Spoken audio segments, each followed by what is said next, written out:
ସକାଳୁ ସକାଳୁ ଉଠିଲା ଆଉ କେହି ଆଜି ଦେଖା ଦଉନାହାନ୍ତି। କୁଆଡ଼େ ସବୁ ଚାଲିଛନ୍ତି ଦେଖ, ସେପଟେ ସବୁ ଅଛନ୍ତି, କିଏ ଏପଟରେ ଅଛନ୍ତି ଦେଖା ଦଉନାହାନ୍ତି। କିସ ଏପଟେ ସବୁ ଦେଖାଉନାହାନ୍ତି, ଏଇ ସେପଟେ ସବୁ ବସିଛନ୍ତି। ସେପଟେ ବସିଛନ୍ତି, କିସ ସବୁ କଥାବାର୍ତ୍ତା ହଉଛନ୍ତି ଦେଖିବା ଚାଲ। ସେପଟେ ସବୁ କଥାବାର୍ତ୍ତା ହଉଛନ୍ତି, ଏପଟ ଦେଖିଲା ବେଳକୁ କେହି ନାହାନ୍ତି, ଏପଟେ ସମସ୍ତେ ବସିଛନ୍ତି।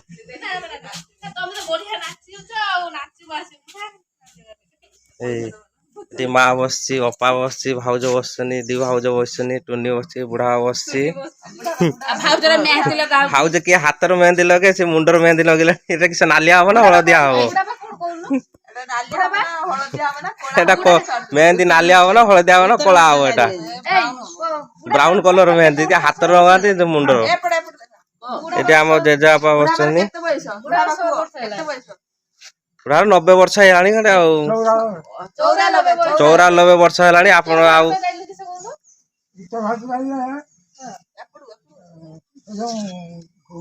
ଜଣେ ପାରଣା ବାବାଜୀ ସେ ତିନିତାଲା ମନ୍ଦିର କରିଛି। ସେ ତିନିତାଲା ମନ୍ଦିର ତଳୁ ଉପର ପର୍ଯ୍ୟନ୍ତ ଠାକୁର ପୁରା ସବୁ ଭର୍ତ୍ତି ବୁଝିଲ।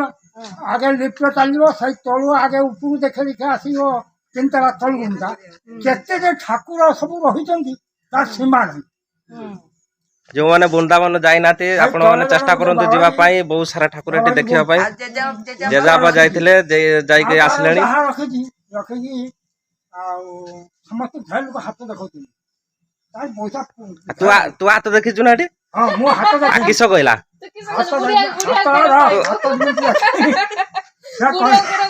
ତମେ ଯେତେବେଳେ ଶ୍ୱାସ ନିଶ୍ୱାସ ତ୍ୟାଗ କରିବ, ତମର ଡାହାଣ ପାଖକୁ 5 ଅଙ୍କ ଥିବ। 5 ଅଙ୍କ? କେର 5 ଅଙ୍କ ଦେଖେଇଦେନ। 5 ମାନେ 94 95 ଯଦି ମୋର ଠିକ ଥିବ ତାହେଲେ ମୋର ଯିବାର କଥା ସେ 95 ଚାଲିବି।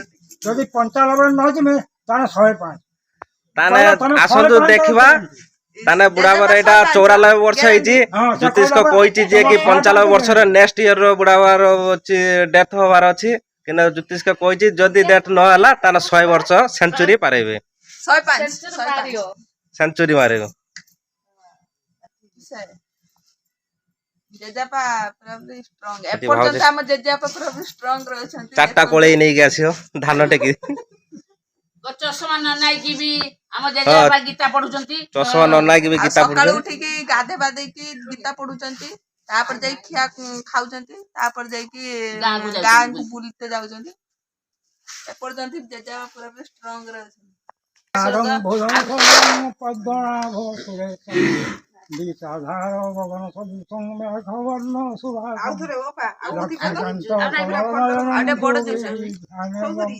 ବନ୍ଦେ ବିଷ୍ଣୁ ଭବଭୟହରଂ ସର୍ବଲୋକୈକନାଥଂ ବ୍ରହ୍ମା ବରୁଣଂ ରୁଦ୍ରମରୁତମସ୍ତଂ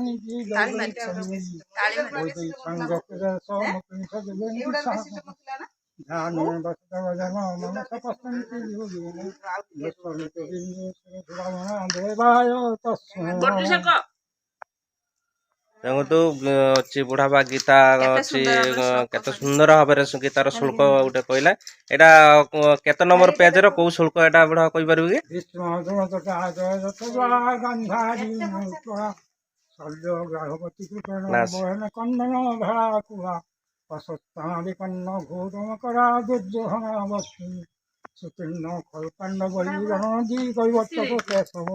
ହରା ସଜ୍ଜା ବଚନ ସହିତ କମଳଂ ଏଇଗୁଡା ସବୁ ଅଛି। ଆଉ ମନେ ପଡୁନି। ଆମେ ଆଉ ଏତେ ଦିନ ବଞ୍ଚି ପାରିବାନି। ସେ ଆଗ କାଳରେ ବହୁତ ଷ୍ଟ୍ରଙ୍ଗ ସବୁ ଥିଲେ। ଆମ ନାଲୁ ଶୋଇଛି। ଆମେ ଜେଜେବାପା ଯେତେବେଳେ ଗାଧେଇକି ଗୀତା ପଢିବେ ମୁଁ ନିଶ୍ଚିତ ଭାବରେ ଦେଖେଇବି। ଜେଜେବାପା ସବୁବେଳେ ଗାଧେଇଲା ବେଳେ, ଗାଧେଇ ସାରିଲା ବେଳେ ସେବେ ଗୀତା ପଢିବେ। ଗୀତା ପଢିଲା ବେଳେ ନିଶ୍ଚୟ ନେକ୍ସଟ ଭିଡିଓରେ ମୁଁ ପକେଇବି କେମିତି ସେ ଗୀତା ପଢୁଛନ୍ତି।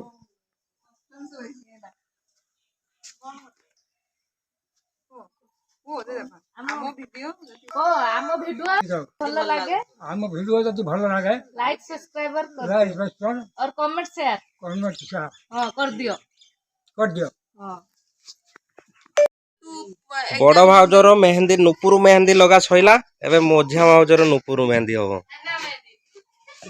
ମଝିଆ ଭାଉଜଙ୍କର ସବୁ ଅଛି। ନୂପୁର ମେହେନ୍ଦି ଏଟା ଦେଖ କେମିତି ଗୁଳା ଚାଲିଛି ଷ୍ଟପ୍ ମାର କହୁଛି। କେମିତି ଗୁଳା ଚାଲିଛି ଦେଖ ଭାଉଜ ଗୁଳି ମେହେନ୍ଦି ହାତରେ ଗୁଳିଲାଣି। କଣ ପାଇଁ ଏଟା ଲଗା ହଉଛି କିସ ପାଇଁ ଏଟା କିସ ହବ ଏଟା ଚୁଟି କଲର କରିବ ନା ଡାଗରା ହଉଛନ୍ତି ନା ଆଙ୍କ ମୁଣ୍ଡରେ ସବୁ ଉକୁଣି ପଶିଛନ୍ତି ଉକୁଣି ମୋର ଉକୁଣି ନୁହେଁ ସବୁ ଉକୁଣି ପଶିଛନ୍ତି ସେଇଥିପାଇଁ ନୁହେଁ ରେ ଇଏ ମୁଣ୍ଡ ଥଣ୍ଡା ରଖିବ ମେହେନ୍ଦି ଲଗେଇଲେ ମୁଣ୍ଡରେ ଓ ମୁଣ୍ଡ ସବୁ ଗରମ ହେଇଯାଉଛି ତ ଉପି ହେଇଛନ୍ତି ସେଗୁଡାକ ଛାଡିଛି। ମୋର ଉକୁଣି ଆପଣ ମାନେ ଲଗାନ୍ତୁ ନୂପୁର ମେହେନ୍ଦି ଡ୍ୟାଣ୍ଡ୍ରଫ କମିଯିବ।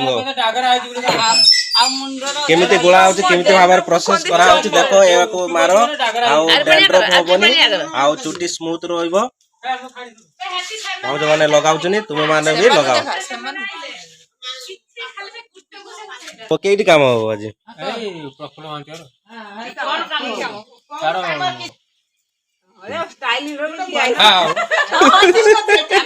ଆଉ ଷ୍ଟାଇଲ ଠିଆ ହବ ନା ଷ୍ଟାଇଲ ଗୋଟେ ଫଟୋଟା ଉଠେବ ଷ୍ଟାଇଲ ଠିଆ ହବ। ଆଉ ତୁ ସବସ୍କ୍ରାଇବ କରିଦବୁ ଜାଣିଲା କୁହ ଲାଇକ୍ ଆଉ ସବସ୍କ୍ରାଇବ ଏବେ ଖୁଡି ଆସିଲେ